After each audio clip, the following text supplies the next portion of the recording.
Hello friends, സാന്ത്വനത്തിലേക്ക് എല്ലാവർക്കും സ്വാഗതം. അങ്ങനെ നമ്മുടെ ദേവി ഭയങ്കര സങ്കടത്തിൽ മീനാക്ഷിയോടും മിത്രയോടും നടന്ന സംഭവങ്ങളെല്ലാം പറയുകയാണ്. എന്നിട്ട് പറയാം, ഇതിനെല്ലാം കാരണക്കാരൻ എൻ്റെ അച്ഛനും അമ്മയും തന്നെയാണ്. ഞാൻ ഹോട്ടലിൽ ജോലിക്ക് പോയതും എല്ലാം എൻ്റെ അമ്മ കാരണമാണ്. ഞാൻ അവിടെ പോയി എച്ചിൽ പാത്രങ്ങൾ എടുക്കുമ്പോൾ പോലും ഞാൻ പലതവണ സങ്കടത്തോടെ അമ്മയെ വിളിച്ച് പറഞ്ഞിട്ടുണ്ട് എൻ്റെ കഷ്ടപ്പാടും ബുദ്ധിമുട്ടുകളൊക്കെ. എന്നിട്ടും അമ്മ പറയാണ് നീ പിടിച്ചു നിൽക്കണമെന്ന്. എൻ്റെ മനസ്സോ എൻ്റെ സങ്കടമോ ഒന്നും എൻ്റെ അമ്മ കേൾക്കാൻ തയ്യാറായില്ല. അങ്ങനെ അവർ തന്ന ഓരോ കള്ളത്തരങ്ങളും പറഞ്ഞ് ഞാൻ ഒന്നിനു മീതെ ഒന്ന് കള്ളങ്ങളായി ഇവിടെ വരെ കൊണ്ടെത്തിച്ചു. എല്ലാത്തിനും അവരാണ് ഉത്തരവാദി, ഞാനല്ല. എൻ്റെ അമ്മയും അച്ഛനും പറയുന്നത് ഞാൻ ഒരിക്കലും അനുസരിക്കാൻ പാടില്ലായിരുന്നു. അവരെ രണ്ടുപേരെയും അനുസരിച്ചതിൻ്റെ ഫലമായിരുന്നു ഇന്ന് ഞാനിങ്ങനെ ഒരു കള്ളി എന്നുള്ള പേര് കേൾക്കേണ്ട ഗതി വന്നത്. ദേവിക്ക് മനസ്സിൽ അങ്ങ് പറയാൻ പറ്റുന്നില്ല കേട്ടോ. അങ്ങനെ പൊട്ടി പൊട്ടി കരയാണ്. എന്നിട്ട് പറയട്ടെ, പാവം ഞാനൊരാൾ കാരണം പാവം എൻ്റെ ആനന്ദേട്ടൻ, അച്ഛനും അമ്മയും നിങ്ങളൊക്കെ എന്തോരം എന്നെ സ്നേഹിച്ചതാ. നിങ്ങളെല്ലാവരും ഞാൻ കാരണം വിഷമിച്ചു.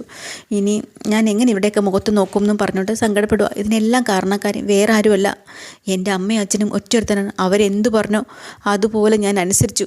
അല്ലാതെ ഞാനായിട്ട് ആരും ദ്രോഹിക്കണമെന്ന് വിചാരിച്ചതല്ല. എന്നോട് ക്ഷമിക്കണം എന്നെല്ലാം പറഞ്ഞിരിക്കുമ്പോഴത്തേക്കിനും നമ്മുടെ ഗോമതി അങ്ങോട്ട് ദേഷ്യത്തിൽ വരുവാട്ടോ. എന്നിട്ട് വന്ന ഉടനെ ചോദിക്കുകയാണ്, എന്താടി നീ പറഞ്ഞത്? നിൻ്റെ വീട്ടുകാർ പറഞ്ഞ കാര്യങ്ങൾ അതുപോലെ പറയുക മാത്രമേ നീ ചെയ്തിട്ടുള്ളൂ അല്ലേടി? നിനക്ക് നാണമില്ലടി ഇങ്ങനെയൊക്കെ പറയാനായിട്ട്? ഒരു കുടുംബത്ത് വന്ന് ഇത്രയൊക്കെ കാണിച്ച് കൂട്ടിയിട്ട് ഒന്നും അറിയാത്ത പോലെ നീ അഭിനയിച്ച് കാണിക്കുകയാണല്ലേ? നിന്നെ ഞാൻ ഒത്തിരി വിശ്വസിച്ചില്ലേ, സ്നേഹിച്ചില്ലേ? കോടീശ്വരനായ ഉദയഭാനുവിൻ്റെ മകളായതുകൊണ്ടല്ല. എനിക്ക് ആരുടെ പണവും പൊന്നും സ്വർണവും ഒന്നും വേണ്ടടി. അതൊന്നും കണ്ടിട്ടല്ല ഗോമതി ഒരാളെ സ്നേഹിച്ചതും ഇഷ്ടപ്പെട്ടതും കൊല്ലും. പക്ഷേ നീ ഒറ്റൊരുത്തി എന്നെ ചതിച്ചു. നീ എന്നോട് ചെയ്ത ആ ചതി ഞാൻ ഒരിക്കലും മറക്കില്ല. ആ ഒരു അത്രയ്ക്ക് മുറിവ് എൻ്റെ മനസ്സിലുണ്ട്. ഒരു കാലത്ത് ഞാൻ ഈ ഗോമതി മറക്കില്ലടി. നിന്നെ ഞാൻ അത്രയ്ക്ക് സ്നേഹിച്ചതല്ലേടി നിന്നെ. നിനക്ക് നിൻ്റെ വീട്ടുകാർക്ക് നാണോ മാനോണ്ടോ? നീയും നിൻ്റെ ഒരു കുടുംബവും ഇതാണോടി നിൻ്റെ കുടുംബം? കള്ളക്കൂട്ടങ്ങൾ, കള്ളികൾ, നിങ്ങളൊക്കെ തോലച്ച് നശിപ്പിച്ചതേ എൻ്റെ മോൻ്റെ ജീവിതമാണ്. അറിയോ നിന്നോട് അവൻ എന്ത് ചെറ്റടി ചെയ്തത്? പാവം നിൻ്റെ തന്തയ്ക്കേ നിൻ്റെ കല്യാണം നടത്താൻ പറ്റിയില്ലെങ്കിൽ അയാൾ നിന്നെ വല്ല കടലിലും കെട്ടി താഴ്ത്തി കൊല്ലണമായിരുന്നു. അതാണ് വേണ്ടത്. അല്ലാതെ കണ്ടവർ തലേ കെട്ടി വെക്കേണ്ടതുണ്ട്. അമ്മേ ഒന്ന് നിർത്തമേ. ദേ ഇവൾക്ക് വേണ്ടി വക്കാലത്ത് പറഞ്ഞൊരു ഒറ്റയാണ് എൻ്റെ അടുത്ത് വന്നേക്ക് പോലെ. ഇവൾക്ക് വേണ്ടി സംസാരിക്കുന്നത് എല്ലാവരും എൻ്റെ ശത്രുക്കളായിരിക്കും. മീനു മിത്രയെ എന്നെ അപ്പച്ചി എന്നൊക്കെ വിളിക്കുന്നത് അമ്മയെന്ന് വിളിക്കുന്നത് ആത്മാർത്ഥമായിട്ടാണോ? അങ്ങനെയാണെങ്കിൽ നിങ്ങൾ എൻ്റെ കൂടെ നിൽക്കണം, മനസ്സിലായോ? അല്ലാതെ നിങ്ങളും കൂടെ എന്നെ ചതിക്കാനാണെങ്കിൽ ആയിക്കോ. എടി എൻ്റെ മോനൊരു പാവം ആയതുകൊണ്ടല്ലേ നിനക്ക് അവനെ പറ്റിക്കാൻ പറ്റിയത്. അവൻ എന്തുമാത്രം വേദന അനുഭവിച്ചു. എല്ലാവരുടെ മുന്നിലും പാവം എല്ലാം ഉള്ളിലടക്കി സന്തോഷം അഭിനയിച്ചു. നല്ലൊരു കുടുംബം അവൻ കൊണ്ടുപോവുകയാണ്. നമ്മളെല്ലാവരെയും വിശ്വസിപ്പിച്ച് അവൻ കൊണ്ടു നടന്നു.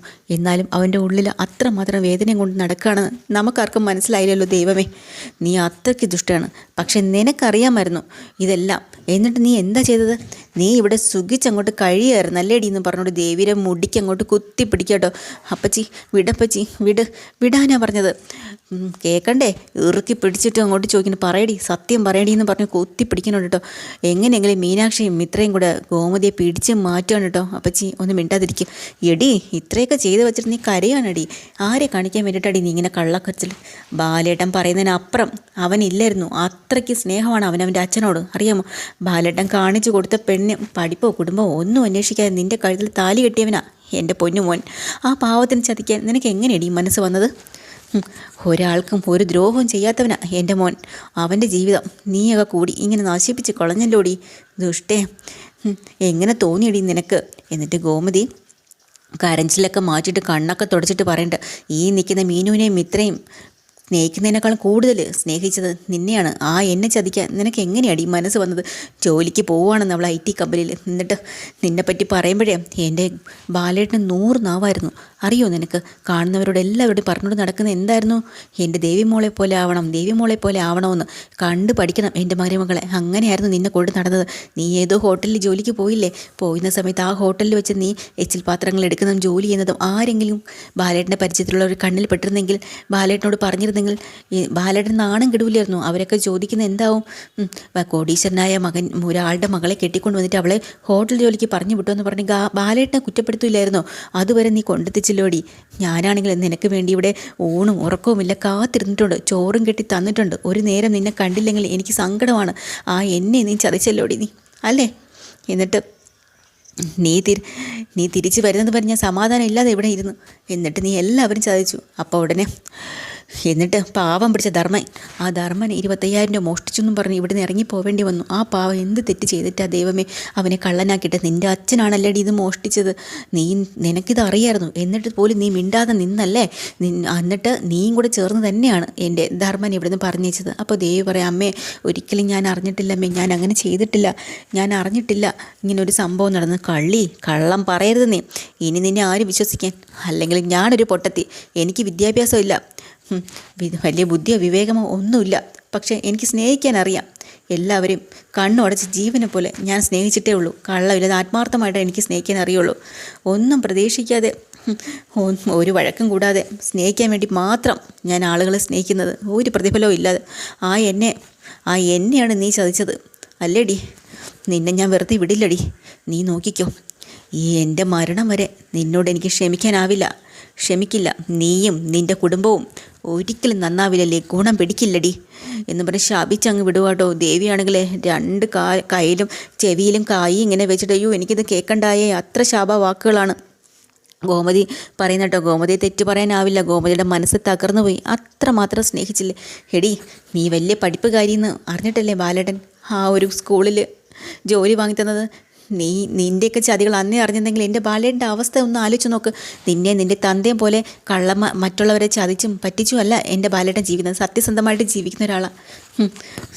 എന്തൊക്കെയാണ് ഇവിടെ കാട്ടിക്കൂട്ടിയത്, സഹിക്കാനാവുന്നില്ല. നീ നന്നാവില്ല, ഒരു കാലത്ത് നന്നാവില്ലടി.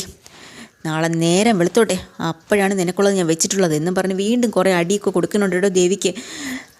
മീനും ഇത്രയും കൂടെ പിടിച്ച് വലിച്ച് മാറ്റുന്നുണ്ട്. അങ്ങനെ കുറേ ശാപവും ഇട്ട് ഗോമതി അങ്ങോട്ട് പോവാണ്. ഒന്നും മിണ്ടാൻ പറ്റുന്നില്ല. ദേവിയാണെങ്കിൽ ആകെ തളർന്ന് അവിടെ ഇരിപ്പായി. അന്ന് രാത്രി ആയപ്പോഴത്തേക്കിനും ബാലൻ ഫോൺ വിളിക്കാനിട്ട് നമ്മളെ ഉദയഭാനുവിനെ, എന്നിട്ട് പറയാണ്, അതെ ഉദയഭാനു സാറേ സുഖമാണോ എന്നൊക്കെ വിശേഷം പറയാട്ടോ. ആ സുഖമാണ്, ആ ബാല എന്താ വിളിച്ചത് എന്നൊക്കെ ചോദിക്കുക കേട്ടോ. ആ സാറേ നാളെ രാവിലെ തിരക്കില്ലെങ്കിലേ ഒന്ന് വീട് വരെ വരാവോ എന്ന് ചോദിക്കുക. എന്തെങ്കിലും ഫംഗ്ഷൻ ഉണ്ടോ?